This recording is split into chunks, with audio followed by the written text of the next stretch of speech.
கந்தர் அனுபூதியில 2வது பாட்டு. உல்லாச நிராகுல யோக இத சல்லாப வினோதனும் நீ அலையோ, எல்லாம் அற என்னை இழந்த நலம் சொல்வாய் முருகா சுரபூபதியே. வழக்கம் போல முதல் 2 வரிகள்ல கோரிக்கை, அடுத்த 2 வரிகள்ல முருகப்பெருமானுடைய பெருமைகள். உல்லாச நிராகுல யோக இத செல்லாப வினோதனும் நீ அலையோ, எல்லாம் அற என்னை இழந்த நலம் சொல்வாய் முருகா சுரபூபதியே. இதான் அற்புதமான 2வது பாடல், கந்தர் அனுபூதியினுடைய 2வது பாடல். உல்லாச, இதுல முதல்ல முருகனுடைய 6 இயல்புகளை சொல்றார்.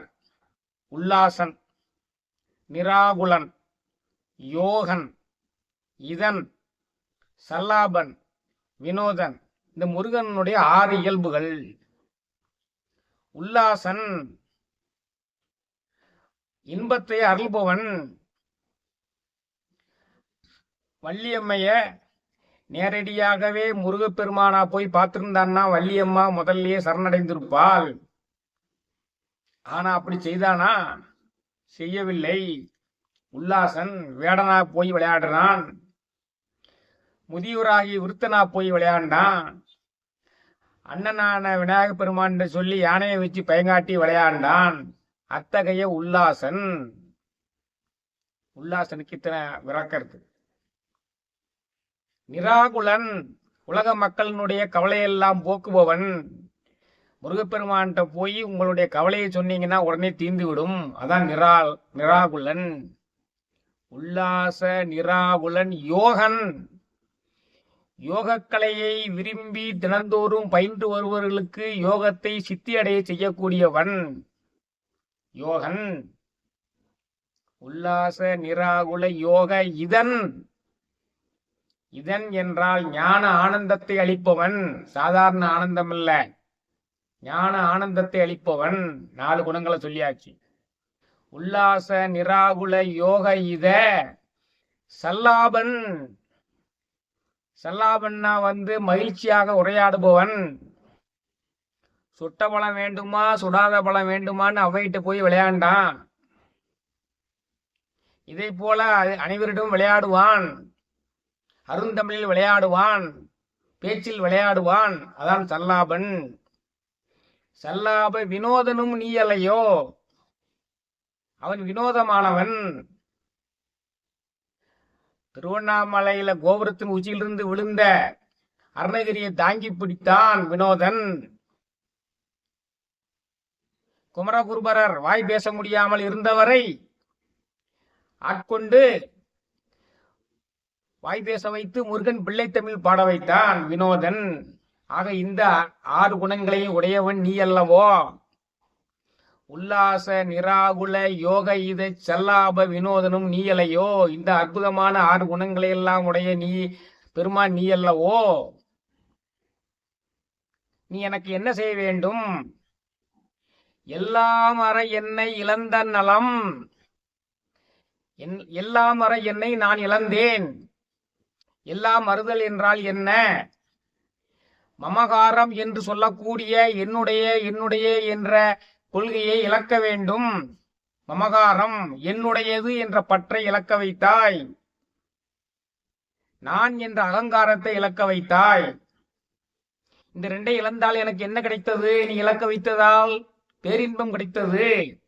எல்லாம் அற என்னை இழந்த நலம். இது எல்லாத்தையுமே அகங்காரத்தையே இழந்ததுனால எனக்கு பிறவா பேரின்பம் கிடைத்தது. ஆனந்தம் அடைந்தேன். அந்த ஆனந்தத்தை நான் சொல்ல முடியல. அதனால நீ சொல்வாய். நீ தான் சொல்லணும். எனக்கு அருளிய இந்த இன்பத்தை மற்ற அடியோர்களுக்கும் நீ சொல்ல வேண்டும். சொல்வாய். முருகனே, அழகானவனே, இளைஞனே. அதான் முருகன்கிறது. நான் எனக்கு கிடைத்த உன்னால் கிடைத்த இன்பத்தை என்னால் சொல்ல முடியவில்லை, நீயே மற்றவர்களுக்கு சொல்லு. முருகனே, சுரபூபதியே, தேவர்களின் தலைவனே. தேவர்களின் தலைவனாய் இந்திரன் இருக்கும் பொழுது இவனை ஏன் தேவர்களின் தலைவர் என்று சொல்கிறார்? இந்திரன் தேவர்களின் தலைவனாய் இருந்தான். சூரபத்மனால விரட்டி அடிக்கப்பட்டான். சூரபத்மனை அவனால் வெல்ல முடியவில்லை. முருகப்பெருமானின் உதவியை நாடினான். முருகப்பெருமான் அல்லவோ சூரபத்மனை அடக்கினார். அப்ப நிரந்தரமான தேவர்களின் தலைவன் யாரு? முருகன். அதைத்தான் சொல்றாரு. தேவர்களின் தலைவனே, முருகனே, உல்லாசனே, நிராகுலனே, யோகனே, இதனே, சல்லாபனே, வினோதனே, என்னுடைய மமகாரத்தையும் அகங்காரத்தையும் அழித்து எனக்கு அளித்த பேர் ஆனந்தத்தை உலக மக்களுக்கெல்லாம் நீ அளிக்க வேண்டும். அதை என்னால் சொல்ல முடியவில்லை, நீயே சொல்ல வேண்டும் என்பதை இந்த பாடலில் வைக்கிறார். கந்தர் அனுபூதியில் 2வது பாடல்.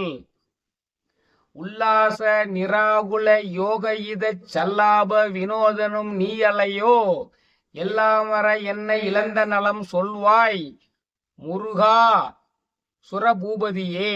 இதான் இந்த 2வது பாடல். ஒவ்வொரு பாடலும் மிகவும் அற்புதமானது. அற்புதமான ஆன்மீக தத்துவங்களை எல்லாம் எளிதான முறையில சொல்லக்கூடியது. ஒவ்வொரு பாடலையும் ஏதேனும் ஒரு பாடலை கூட தினந்தோறும் மனதால் நினைத்து கொண்டிருந்தால் அருணகிரியார் பெற்ற இன்பத்தை நாமும் அடையலாம். 2வது பாடலினுடைய விளக்கம் இத்துடன் நிறைவு பெற்றது.